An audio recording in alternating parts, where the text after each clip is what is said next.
recording, students? All of you switch on your videos.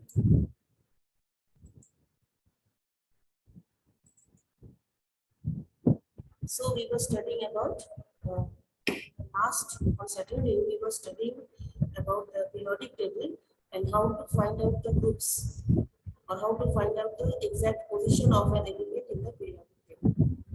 So we have discussed about S block elements and P block elements and how to find out their position. Now, if I ask that an element X atomic number 27, find out the position. Suppose this element is totally unknown for you. So first of all, what you will do? You will write the configuration, and you just see that the last electron is coming in which subshell. You write the configuration.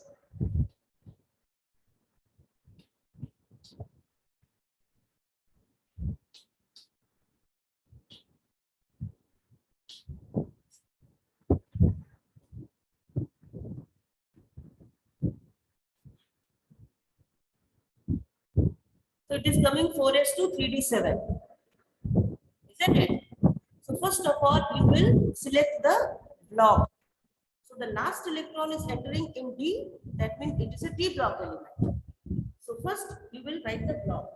So it is D block.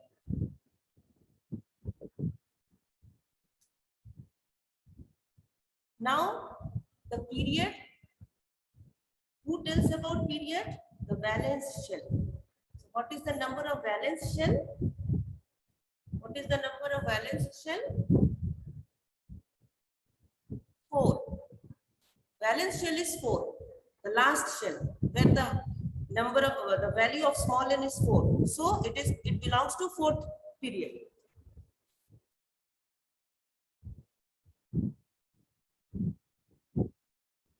Now the group. Now students, to find out the group of D block elements, the formula is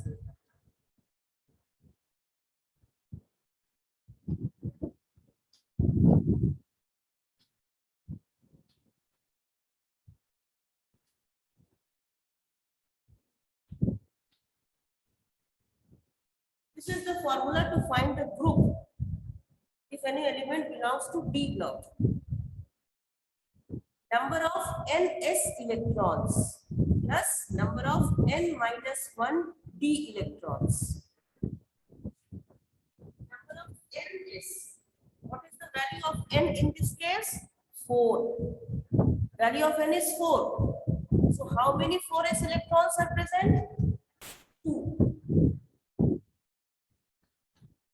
Plus number of n minus 1 d electrons. N minus 1 means 4 minus 1. That means it is telling about 3d electrons. So how many 3d electrons? 7. So this element belongs to 9th group. And you just see that 9 groups, it comes in D block or not. 9 groups it should come in D block. Isn't it? So first of all, you can find the block, then you can find group and period. So this is how we determine the position of D block elements. Okay, Utkarsh, I have given this unknown element to find out its position in the periodic table. So what to do? First, you will write the configuration. Then after writing the configuration, you will see that where your last electron is entering according to Aufbau's that configuration pattern. So here the last electron is entering in D subshell. That means it is a D block element. So first you will find out the block. D block element, period, it will last shell will tell you about the period. The last shell value of it is 4. So the period is 4. To find out group for D block elements, this is the formula. Number of ns electrons. Ns means here it is 4s.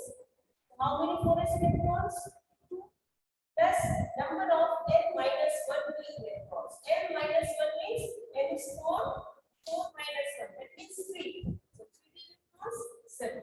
So 2 plus 7, 9. So group number is 9. So students, we have seen for S block, for B block and for D block, the way of finding group number is different, isn't it? Now the last is F block. So F block is always, it exists in third period. F block elements, they all are in third period. Okay, that is why they cannot be accommodated in the main body of the periodic table. They are out of the main body. So this is how we determine the position.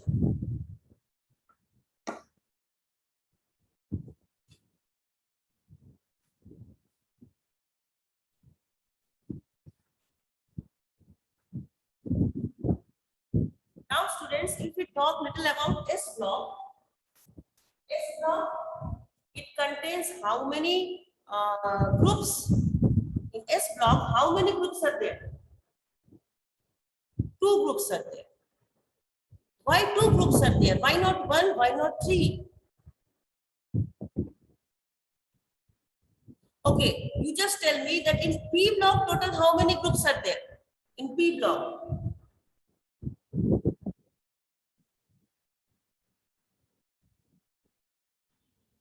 6. Now you are getting why 6? Why not 5? Why not 7? In D block, how many groups?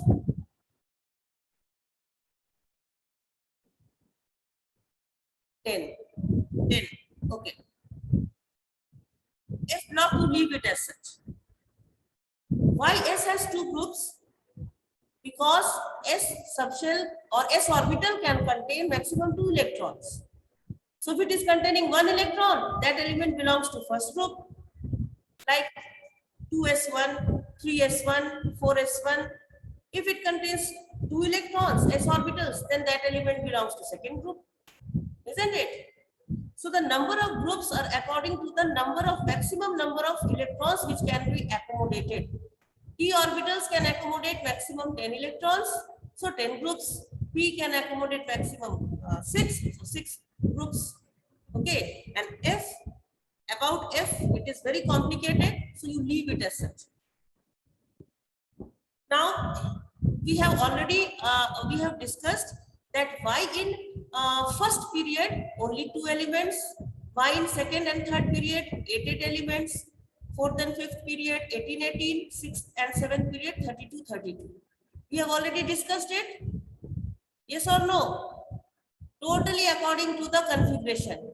So this whole periodic table is moving totally according to the configuration, according to the number of electrons, maximum electrons possibly accommodated. Now students, in S block, 2 groups are there. We all know that first group is also called alkali and second group alkaline earth metals. They all are metals and very highly electropositive metals. S block elements, they are totally highly electropositive metals, and you know they are very reactive metals, isn't it? And very powerful reducing agent. You know that metals, they are all reducing agent. They have reducing property. Metals, they don't have oxidizing property. They all have reducing property.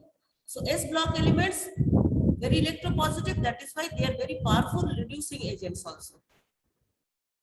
And just beside S block, D block come. These elements are also known as transition metals. D block elements are also totally metals. All the elements in D blocks are all metals. And these metals are those metals which we generally use: iron, copper, gold, silver, all these metals that we see. We know what are the properties of metal. If I ask you what are the properties, you will say that metals are hard with high melting and boiling point, high density, malleable, ductile. All these metallic properties are shown by these D block elements. But what about S block elements? They are very electropositive metals, but they will not show these general properties of metals. S block elements, they are soft. Sodium, I don't know how many of you have seen sodium. Sodium, potassium, these can be cut by knife also. They are not so hard, not so high density, but still they are very highly electropositive metals. So metallic property, if we discuss, then the metallic property actually depends on the electropositivity of the element. More electropositive, more metallic. Okay, so S block totally metallic, D block they are also metallic, and then come to P block. If you have opened your long form of periodic table in your book, I hope in your book it is totally demarcated in P block. You sit with your long form of periodic table opened in front of you. In P block, you see, first you see S block metals, D block metals. In P block, which are adjacent to D block, they are metals.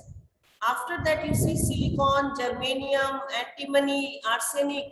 They are coming in the category of metalloid or semi-metals, isn't it? And when we are moving more towards right hand side, then they are becoming totally non-metals. And about F block elements are also, they all are metals. So maximum number of elements present in periodic table, they are metals. Very little are non-metals. And in B block, just concentrate on B block. In B block, you see, it is starting with scandium with atomic number 21. Scandium with atomic number 21 is starting. 4s2 3d1. This is the configuration you will get. And at last of this, you will get zinc with 4s2 3d10. That means one electron in 3d equals 3d1, then 3d2, 3d3, 3d4 like this. At last 3d10. Now it is over. Okay. So this is the first transition series. They all come from B block. They are called transition elements or transition metals. And this is the first transition series. And as the last electron is entering in 3D, this series is also known as 3D series. 3D series. Just beneath scandium, you see Y is written, yttrium. If you write the configuration of yttrium, then what will happen? Only the number of shell will increase. I hope you all know that in a group, all the elements, they have same valence shell configuration. You know that, no? In a group, all the elements, they have same valence shell configuration. So only the number of shell will increase. Number of shell is increasing. Now here the last electron is entering in 4D, so this will belong to 4D series. So in this way, you see in your long form of periodic table, 3D, 4D, 5D, 6D, like this it comes. After that you will get lanthanum. It is written lanthanum just beneath yttrium, you see, beneath yttrium. I hope you all are sitting with your periodic table. Beneath yttrium, lanthanum is written. Lanthanum. But you just see, just beneath lanthanum, hafnium is written, HF. Now you just see the atomic number. Lanthanum is having atomic number 57 and hafnium is having 72. So where these 14 elements are going? These 14 elements, they are present in the form of F block, where it is written lanthanide series. In F block, you see the first series is called lanthanide series. So after lanthanum, what happens? The electron starts jumping to the F subshell. That is why scientists, they have kept this after lanthanum, the 14 elements, they have kept in lanthanide series. Now, lanthanide series, you see, it starts with cerium. Cerium to lutetium. Lutetium is having 71. And after lutetium, again it is coming to hafnium in D block.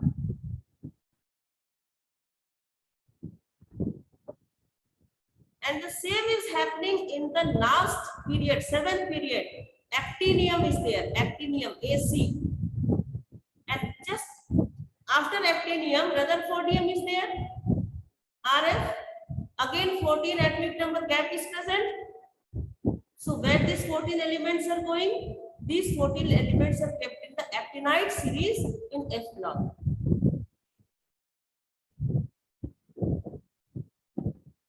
So these 14 elements, just between this actinium and Rutherfordium, these 14 elements are present in the form of actinide series. Because they are following actinium, so their name is given actinide. All the elements in actinide series collectively, they are known as actinides. Otherwise, every element is having their name. Now, students, as I have told you, every element is having its own name. Actually, what happens generally in earlier days, the scientists, those who were discovering these elements, according to their name, the names of the elements were given. But afterwards, what happens? Many scientists they started claiming on their on the discovery of one element. So that council was not able to get that how this what to do or what type of name should be given to that discovered element, because many scientists were claiming that I have discovered, I have discovered. So at last, IUPAC, you all know about IUPAC. IUPAC naming you have studied in organic chemistry also. So IUPAC is actually a council, you all know. So IUPAC, he suggested to give IUPAC naming for the elements whose atomic numbers are above 100. So let us see the atomic numbers above 100, these type of elements, how their naming is done according to IUPAC naming. Otherwise, it is not possible to pronounce the names as well as to keep the names in our mind. So, naming of elements with atomic number more than 100. Atomic numbers more than 100. So, it is very easy, students. What's below? We will use nil. For one, we will use 1. For 2, 5. For 3, try. For 4, 12, 5, 10, 6, 8, 7, set. For 8, opt, and for 9, end.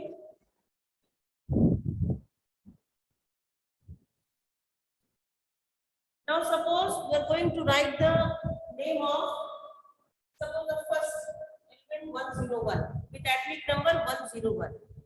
So what you will do? You just see, for 1 we will use un plus nil plus un, and at last in the suffix we will use yo. It will become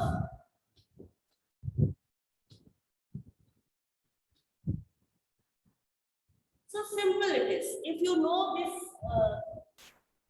prefixes, then you can write the IUPAC name of any such element whose atomic number is given.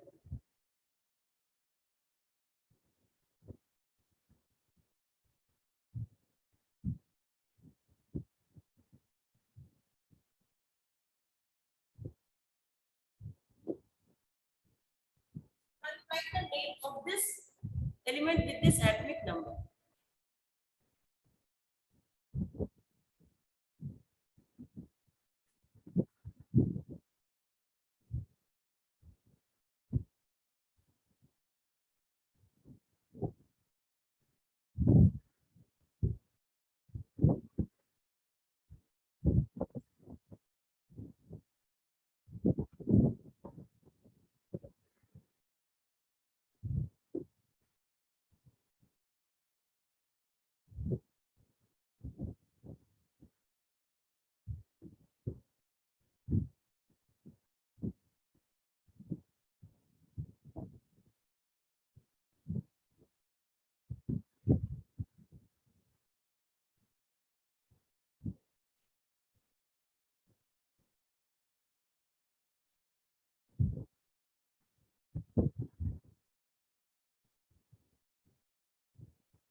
pure element, so it will be 1 L I. Double I you will not write.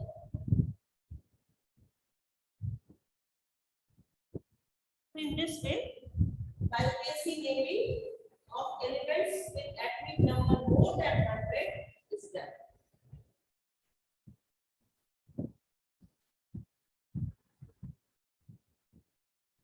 So this is a general introduction about the long form of periodic table.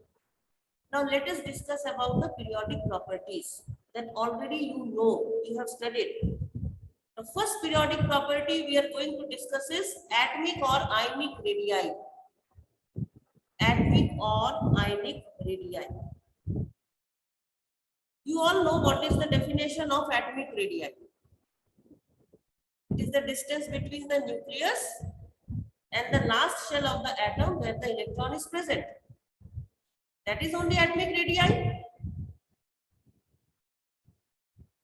Distance between the nucleus and the last shell where the electron is present.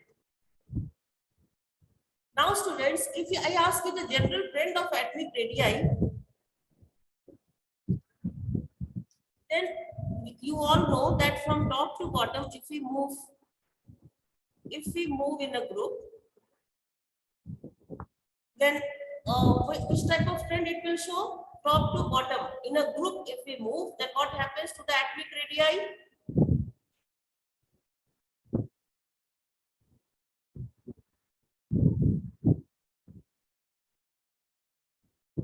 Send the answer. It will increase, decrease, or remain same from top to bottom in a group if we move. Yes, it will increase. It will increase. And why it will increase? A short answer, a short reason why it will increase.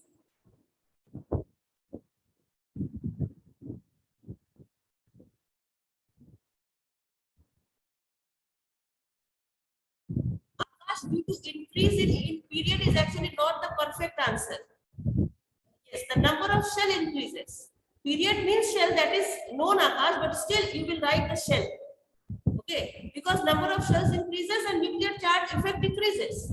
Simple one.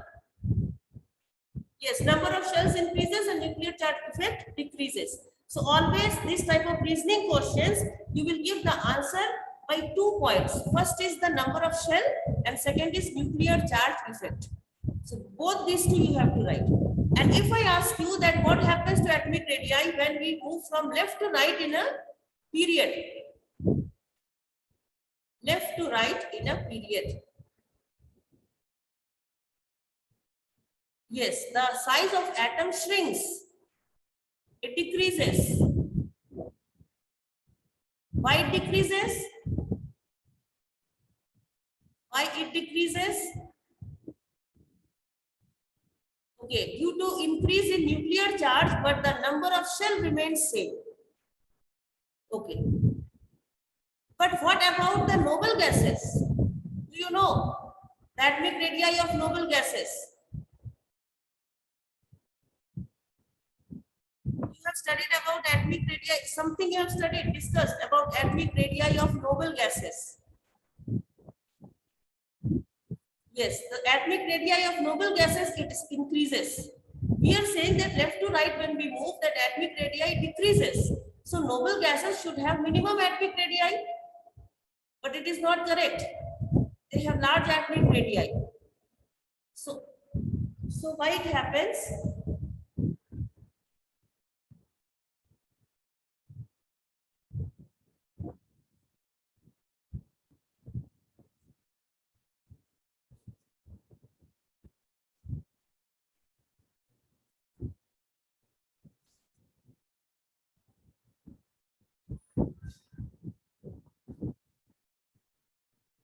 So what is the reason? So to get the reason, first we have to study about different type of atomic radii. The things are not so simple. That okay, isolate one radii, isolate one atom, and with the scale just measure the radii. It is not like that. The things are very complicated. So few things you have to study in class 11th also. Actually what happens, it is not easy to isolate an atom first of all. And it is not easy also, if anyhow suppose you have isolated an atom, then also it is not easy to measure its radii of a single isolated atom. And many more difficulties are there. That atoms, if it is present isolated, then also electron cloud, the probability of finding electron, we have studied in last modern Schrodinger's wave equation. Probability means electron cloud. Probability of finding electron. That means we can't make a perfect boundary where we can say, we can assure that 100% electrons are present inside the boundary. That is also a problem. Then isolated atoms, they are also influenced by other atoms which are present around them. Then isolated atom, if they are going in bonding state, then their size changes. So many practical difficulties are there. So that is why it is not easy to isolate an atom and to measure its atomic radii. So atomic radii, actually when we say that atomic radii are also of many types. If you see the atomic radii, if in your book it is given that in first group all the elements atomic radii is given, then I hope it will be written that it is covalent radii, or if it is metallic radii, or if it is van der Waals radii. These names should be given. So the types of atomic radii let us study, then we will come to know, because to isolate an atom and to measure its atomic radii is not possible at all. So different type of atomic radii. First type of atomic radii is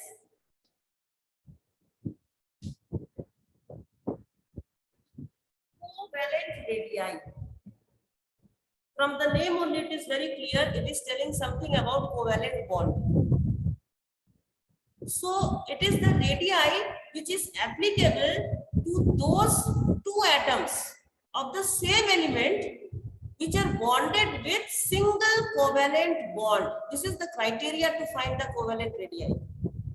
Two atoms which are single covalent bonded, but both the two atoms are coming from the same element.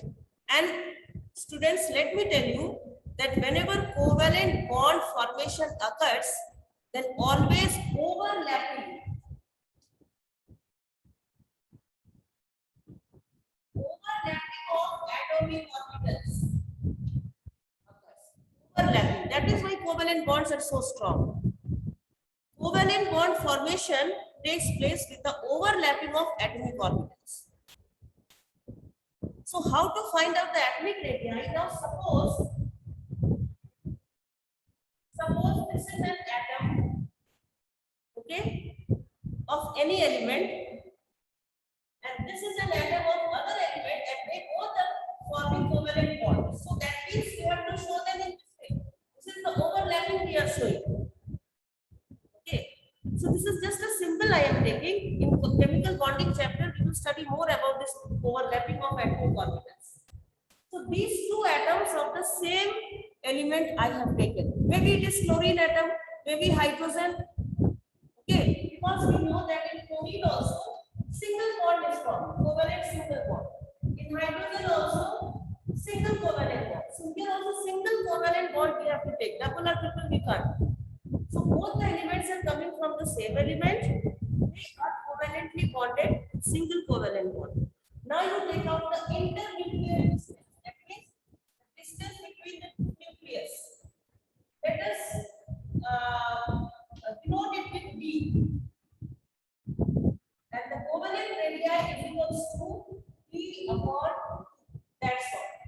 The internuclear distance, you just take out its half. The half of the internuclear distance, that is only covalent radii. So you write down the definition of covalent radii. Write down, it is the half of the internuclear distance, half of the internuclear distance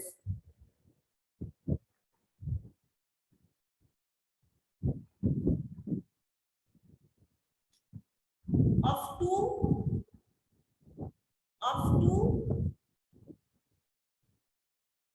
similar atoms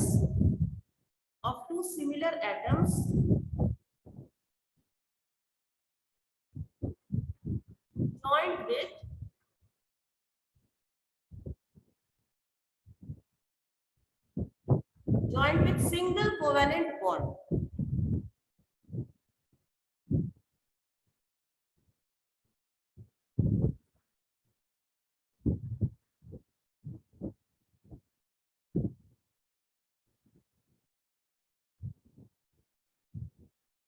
So in case of halogens, we all know that halogens like Cl2, F2, I2, Br2, they all form covalent bonds. So for halogens, we can only determine their covalent radii. Their atomic radii means we are assuming their covalent radii actually in the form of atomic radii. Okay, we are not taking their actual atom's radii. This is not the radii of its actual atom, isn't it? But still we are saying that this is only their atomic radii. Now you just see the radii of the actual atom, and here we are considering the covalent radii.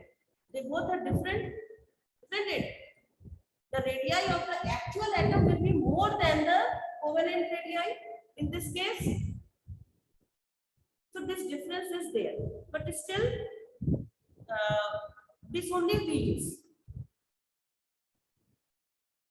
And for carbon, like carbon can form double bond, single bond also, double bond also, triple bond also, and all the bond lengths are different. Single bond is having maximum bond length, double bond a little less, and triple bond is having minimum bond length. That means more and more overlapping. In triple bond, maximum overlapping takes place. Maximum overlapping means what? The value of B upon 2 will come very least. Maximum overlapping means the covalent radii value will come least, isn't it? So that is why it is said that always you have to take the single bond. You will consider single bonded atoms as a covalent radii. You will not you will not take the double or triple bonds. So this is about covalent radii. Now the next type of radii is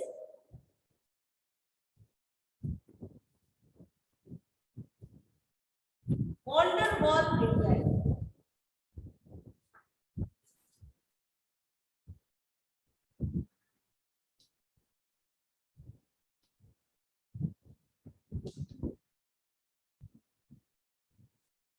Van der Waals radii. This radii is actually considered for noble gases.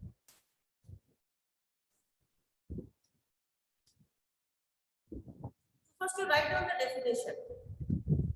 Write down the half of the internuclear distance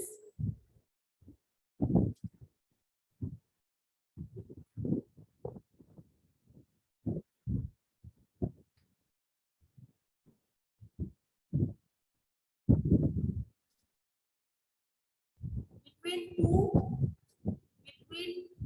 similar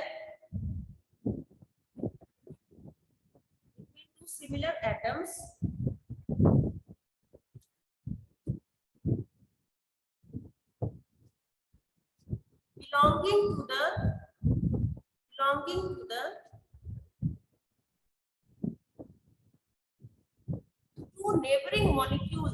belonging to the two neighboring molecules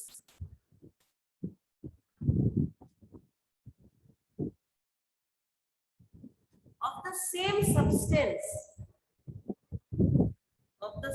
substance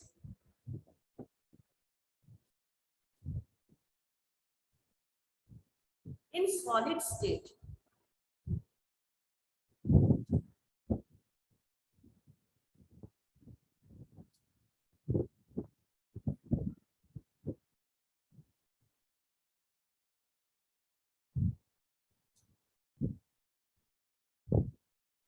Now students, van der Waals radii is actually coming from the name of a type of force, attraction force, which is called van der Waals force.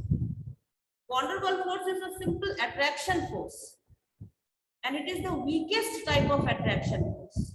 Van der Waals force is weakest type of attraction force, but it is universal, present everywhere.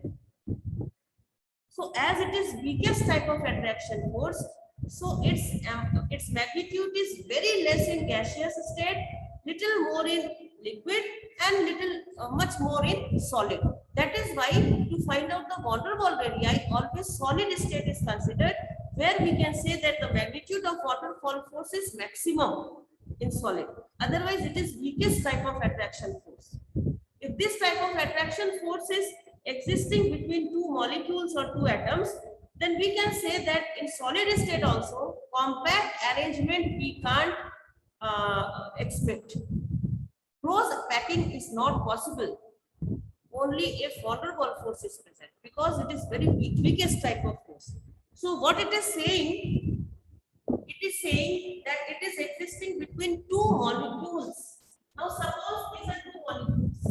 This is one molecule, okay, and this is another one. These two molecules, they are covalently bonded. Two atoms are covalently bonded.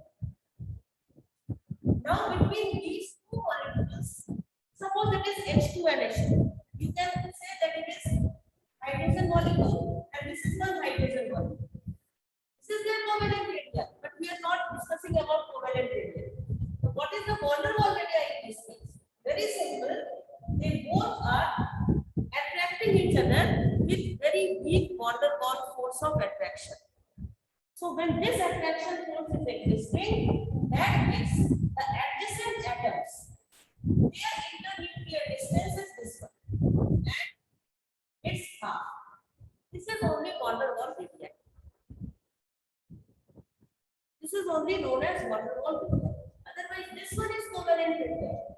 In this case, covalent and van der Waals both are present. Now you just see, this is covalent radii of this B upon 2. This is actually covalent radii. This one. For hydrogen atom, isn't it? B upon 2. For one atom, by B upon 2, we are finding the covalent radii of hydrogen.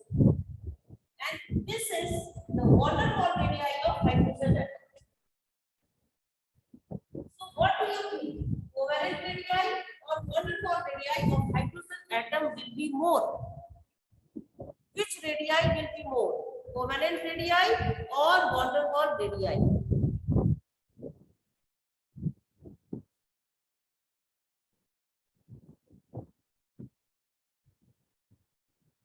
Yes, second one. Van der Waals radii will be more for hydrogen atom. Now you see, for one hydrogen atom, in two different ways, two different measurements are coming. If we consider covalent radii of hydrogen atom, then it will be very less, because in that case we have to consider the overlapping also. If we consider the van der Waals radii, then van der Waals force we have to consider, which is very weak. So the molecules will be far apart from each other. So naturally the van der Waals radii will be more, value will come. Getting my point? So this is actually the case. But in case of noble gases, only and only van der Waals radii is possible. Covalent radii is totally impossible, because we know that noble gases, they are not going to show any type of chemical bonding except two or three. Generally, we say that noble gases, they do not show any chemical bonding, isn't it? But still, the particles, or you can say the atoms of, you say just you take helium. The helium particles, if you solidify it, then which type of attraction force will which type of attraction force will be responsible to hold the helium particles? Covalent bond, not possible. Ionic bond, not possible. Then which bond? Only and only van der Waals force. Van der Waals force, which is the weakest type of force. So whenever between particles, it may be molecules, it may be atoms. Whenever between particles the attraction force is only van der Waals force, there only one option is there for us.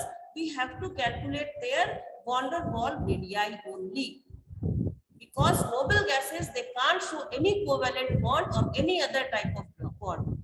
They only have van der Waals attraction force between each other.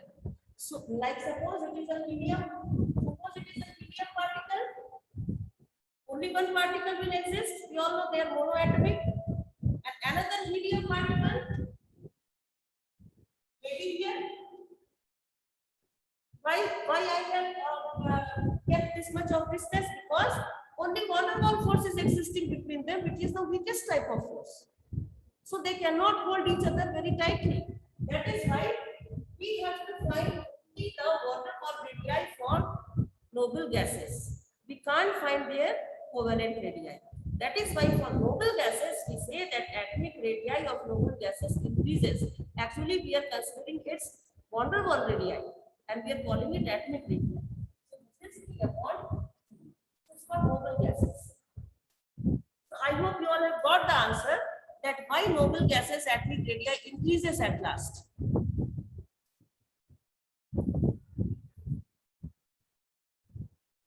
And one more type of radii is there, that is called metallic radii. Metallic radii is very easy. It is present in metals. So what is metallic radii? Write down metallic radii.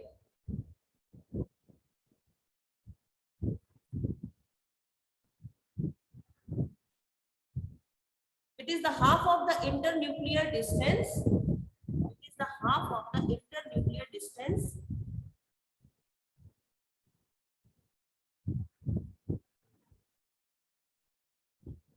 in adjacent atoms in a metal crystal. In adjacent atoms in a metal crystal.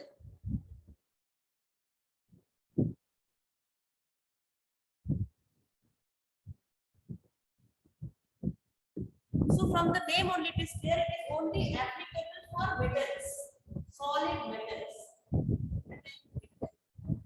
So that is very easy type of, like suppose this is one atom and this is another atom. This is where metallic bond is formed and this is the D bond. So in this way it is metallic radii. No overlapping, neither any overlapping nor any gap.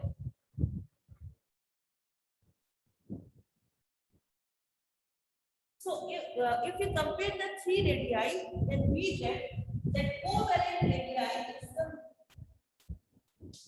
it will give the minimum measurement, then metallic, and then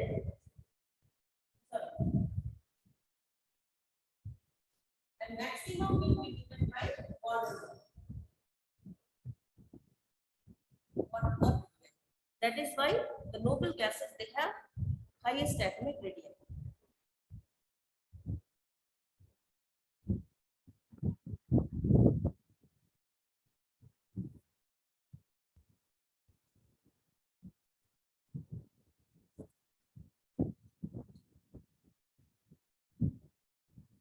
So this is about atomic radii. Now little about ionic radii. Ionic radii means radii of the ions. So you simply write down what is the definition of ionic radii. You simply write down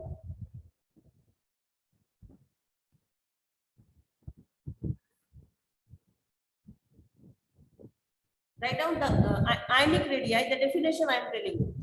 It is the effective distance. It is the effective distance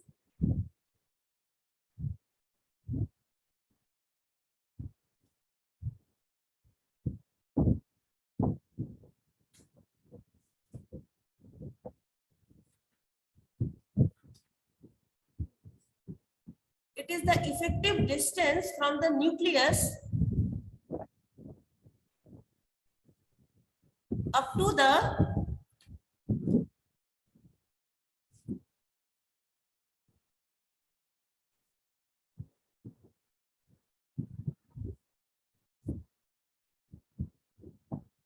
up to you cut the up to where it exerts its effect.